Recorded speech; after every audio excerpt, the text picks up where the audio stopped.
además una actitud crítica, autocrítica, respecto a lo que se viene haciendo y cómo se vienen haciendo las cosas de este gobierno al que se le está exigiendo más resultados, definitivamente, ¿no? Y ahora en medio, por cierto, de un clima electoral muy sui generis en el que hemos ingresado ya. Bienvenido, muchas gracias por estar con nosotros. Gracias, Reinaldo, por la invitación. Bueno, decíamos esto, la necesidad de que las autoridades, los funcionarios públicos, los servidores tengan una actitud mucho más proactiva frente a las problemáticas del país que se conocen y que se vienen arrastrando desde hace mucho tiempo. Usted estaba dentro de esta gestión a la que, por cierto, se le critica y se exige mucho, más resultado de lo que hasta ahora se conoce. Así es. Bueno, voy a hacer un enfoque desde el derecho internacional sobre el tema. Efectivamente, si yo me enfoco en el derecho internacional de los derechos humanos, hay una obligación concreta de los estados que es la obligación de garantizar los derechos. Eso supone una acción concreta de organizar todo el aparato gubernamental con el objetivo de que los derechos humanos sean garantizados plenamente a todas las personas y por igual. Eso es lo que no se cumple en el Estado peruano, ¿no? Hay una serie de problemáticas, desde la ejecución baja del presupuesto, que en muchos de los casos no llega ni siquiera al 30%. Hay serios problemas en materia de salud. Tenemos la noticia de que de enero a septiembre de este año, confirmado además por la ministra de Salud, han fallecido 1.200 neonatos prematuros por serias omisiones en los hospitales. Pues confirmados además totalmente dramático. Y pone en evidencia la situación de la salud en el Perú, pero básicamente de gestión, porque podemos decir que no hay un presupuesto para cubrir estas necesidades. No, de hecho presupuesto hay, se están devolviendo a Odebrecht más de 500 millones de soles, se están gastando en consultorías millones de soles, ¿cierto?, que exceden incluso al presupuesto de 3 parlamentos o 3 congresos de la República. Entonces se cuestiona mucho, por ejemplo, el gasto que el Congreso de la República realizaba en determinadas cosas, pero no se escucha el cuestionamiento del gasto que realiza el Poder Ejecutivo en cosas absolutamente superfluas. En consultorías, triplicaba el gasto del Congreso. Sí, de hecho existe la data de que se gastan diariamente 1 millón de soles diarios en consultoría. Eso es absolutamente Somos un país entonces sobrediagnosticado, sobreestudiado. Yo creo que en el fondo hay muchos favores que se pagan a determinadas personas y con la finalidad de sustentar consultorías se generan algunas necesidades para que estas consultorías existan, ¿no? Pero lamentablemente eso genera que detrás exista toda una población con muchas carencias que requieren una atención del Estado y que finalmente no son satisfechas. 1.200 neonatos prematuros en 9 meses es una cifra bastante dramática para el país. La ministra de Salud de alguna forma justifica el hecho de que en años anteriores las muertes han sido peores, pero sin embargo no evidencia ninguna acción de emergencia excepcional con el presupuesto necesario para evitar que estas muertes sigan sucediendo en el futuro. ¿Cómo podemos explicar eso? Ya esta noticia se hizo pública hace unas semanas, aquí lo hemos comentado mucho. Ayer lo recordé yo cuando un informe especial desarrollado por UCI Noticias muestra que se acaba de aprobar un gasto de 400.000 soles para reflexionar 2 oficinas de la Presidencia del Consejo de Ministros y frente a la necesidad, por ejemplo, de atender a los neonatos en el país. Y no solo eso, ayer se dio cuenta en un medio de prensa de que una niña de menos de 2 años falleció porque no fue atendida debidamente en un contexto de emergencia. Los familiares acudieron al policlínico, le indicaron que no tenían las especialidades para atenderlas allí. Los padres de familia solicitaron la asistencia de una ambulancia para que los llevara a un centro especializado y puedan atender la emergencia. Sin embargo, le dijeron que no tenía y que tenían que encontrar ellos por sí mismos la movilidad. En ese trayecto muere la niña.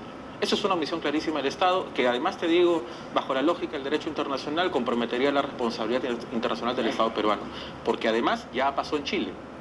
Chile ha sido condenado por la Corte Interamericana de Derechos Humanos en el conocido caso Poblete, Vilches y otros versus Chile, que trata de una persona mayor, una persona de la tercera edad, que concurrió 2 veces a un hospital en donde no le dieron la atención debida, atención en emergencia.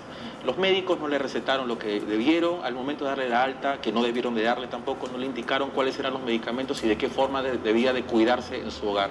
Tampoco tenían las ambulancias a disposición. Precisamente por esas omisiones el señor Poblete Vilches murió. Y eso significó una responsabilidad internacional de Chile. Pronto, probablemente estemos con el Perú sometido ante la jurisdicción de la Corte Interamericana para ver todas las responsabilidades o las omisiones en que ha incurrido el Estado, declaradas, evidenciadas por la propia ministra de Salud, y lamentablemente nuevamente todos los peruanos tenemos que pagar con nuestros impuestos esas grandes responsabilidades que funcionarios del Estado no saben cumplir. Ahora, esto pone en evidencia, y lo acaba de decir en el último momento, acaba de decirlo, los funcionarios, pone en evidencia la incompetencia, ¿no? Total. Pero sin embargo se escucha decir también que es un tema de sistema. ¿Es así? ¿Es un sistema obstruccionista, para usar la palabra que le gustaba tanto al presidente cuando se dirigía al Congreso? ¿Es cierto también? Yo creo que la obstrucción ha sido algo creado, honestamente. Efectivamente, el Congreso tampoco ha sido una institución perfecta. No, pero me refiero al sistema de gestión, pongamos en el caso de salud. Pero si hay obstrucciones, si hay problemas legales, eso se modifica. Si el problema es la ley, para eso precisamente existe el Congreso, se conversa, se dialoga, se hace el consenso de lo que tiene que ser modificado y se modifica la ley. El Congreso ha tenido, yo cuando he tenido la oportunidad de ser asesor de la Comisión de Justicia y Derechos Humanos en el quinquenio pasado, hemos aprobado leyes en 2 días. O sea, un día se entregaba el proyecto de ley por el Ejecutivo y al día siguiente estaba siendo promulgada la ley en el peruano, porque había voluntad, y me refiero concretamente a la ley, a la tipificación del delito de feminicidio, como han pasado con muchas otras leyes. No podemos cuestionar el hecho, por ejemplo, de la aprobación de la ley de la reconstrucción con cambios, que fue un gran esfuerzo de Ejecutivo y Poder Legislativo. Nuevamente, si hay un problema en la ley, hay un problema en el sistema, se tiene que cambiar. Se corrige. Precisamente el Estado peruano está compuesto, y sobre todo el Ejecutivo, por personal altamente calificado. El tema es, si es que son altamente calificados, ¿por qué no hacen las reformas que se necesitan?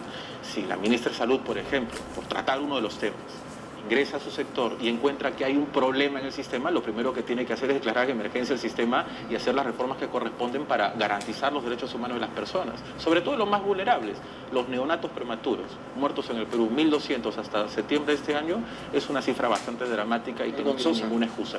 No tiene ninguna excusa. Totalmente vergonzosa.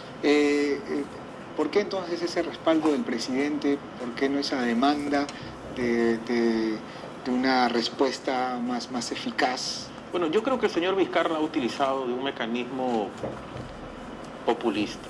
Es muy fácil pegarle a una institución como el Congreso de la República, que prácticamente de manera diaria tenía una especie de show con varios temas. Los periodistas de alguna manera colaboran con esa forma, digamos, en pasos perdidos en el Congreso de la República o en las galerías del Pleno del Congreso, todos los días hay periodistas. No pasa lo mismo en las instituciones del Poder Ejecutivo o del Poder Judicial. Yo estoy convencido de que sería otra visión. Ver la cantidad de funcionarios que en el Poder Ejecutivo existen muy buenos y existen funcionarios comprometidos con el servicio, pero existen otros que simplemente ocupan el cargo y no hacen nada más que ocupar el cargo. Entonces, si yo tengo claro de que la prensa puede tener acceso a las instituciones públicas del Poder Ejecutivo, yo estoy seguro que al menos la forma de ver de la población sería completamente distinta. Que se vayan solamente la prensa a pararse en el Poder Judicial, de cómo son tratados los justiciables. ¿Cómo sufren los litigantes todos los días? Totalmente, ¿no? Totalmente. Que se paren en las comisarías, de cómo son atendidos cuando una mujer va a denunciar la agresión de su marido. El Ministerio de Trabajo. Para empezar, ¿no? Entonces, hay diversas maneras de haber logrado un desprestigio contra el Parlamento del Perú. Efectivamente, no han sido perfectos, pero todo está mal en el Estado. Y lamentablemente no se ha realizado la coordinación, el consenso específico para que el Estado camine en favor de la población. Y acá no hay un solo responsable, en realidad son responsables múltiples. Es llamativo también que recientemente se hayan escapado los denominados relojeros o los delincuentes del Rolex, escapándose con una mina de los barrotes de una comisaría. Es bastante alarmante, ¿no? Es bastante alarmante realmente. Es decir, hay muchas cosas que funcionan mal, pero se hace mucho escarnio solo de un sector. También es bastante suspicaz que al día siguiente lo capturen al señor Moreno.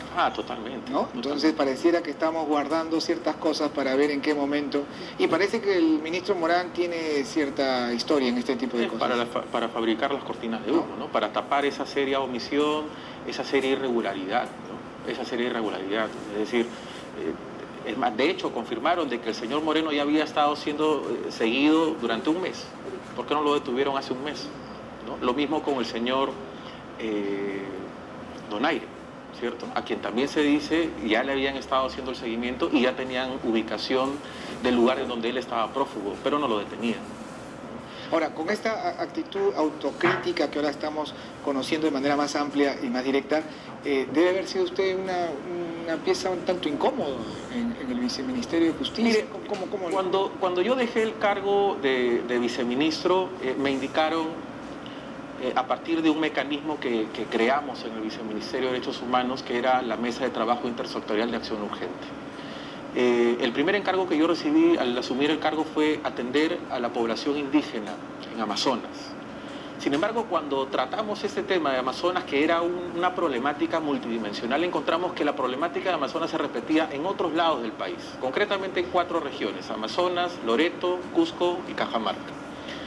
Y entre otros problemas, uno de ellos era de que los estudiantes adolescentes que estudian en escuelas de residencia, es decir, que están casi los 365 días del año en ese lugar y no pueden ver a sus familiares cercanos, no recibían la atención del programa Jaliguarma en las noches, los domingos, los sábados y los feriados. Solo lo recibían en la mañana y en la tarde. ¿Qué significaba eso? Que estos estudiantes, alejados de su familia, alejados de la población, tenían que ir a la población más cercana para buscar alimentos. En ese contexto era que estos escolares, adolescentes, eran abusados sexualmente o explotados laboralmente. Logramos con esta mesa de trabajo intersectorial de acción urgente, después de 3 meses que yo salí, después de las gestiones que hicimos con los viceministerios de interculturalidad, de prestaciones sociales, del Ministerio de Educación, modificar el reglamento para asignar una partida de 20 millones para poder darle alimentación a estos jóvenes, adolescentes y eliminar esos riesgos. Eso, por ejemplo, se hizo en mi gestión. Lo que me dijeron cuando yo dejé el cargo era que eso había fastidiado o incomodado a los otros sectores. No veo por qué, no creo tampoco, porque la manera en que trabajamos los viceministros en ese momento fue de la manera más cordial y bastante colaborativa, ¿no? Yo, en mi periodo de viceministro, honestamente no he encontrado esas trabas, salvo la razón por la que tuve que salir, que fue que el ministro de ese momento dejaba el cargo y evidentemente el nuevo ministro no me dio la confianza para continuar. Pero más allá de quienes estemos en el cargo, lo importante es el servicio al Estado, de acuerdo, a la población. Le agradezco mucho por haber estado con nosotros. Lamentablemente el tiempo nos ha ganado. Hubiera querido poder mirar un poco ahora hacia el futuro, ¿no? Porque hemos hecho un análisis de cómo estamos y habría querido tratar un poco también lo que se viene, pero seguro vamos a tener otra oportunidad. Gusto. Los problemas representan una oportunidad. Así es. Muchas gracias. Hemos conversado entonces con el ex viceministro de Justicia, Miguel Ángel Sorio. Nosotros es momento de irnos a una pausa. No se mueva, que volvemos con mucho más. Estas son las noches informativas UCI Noticias.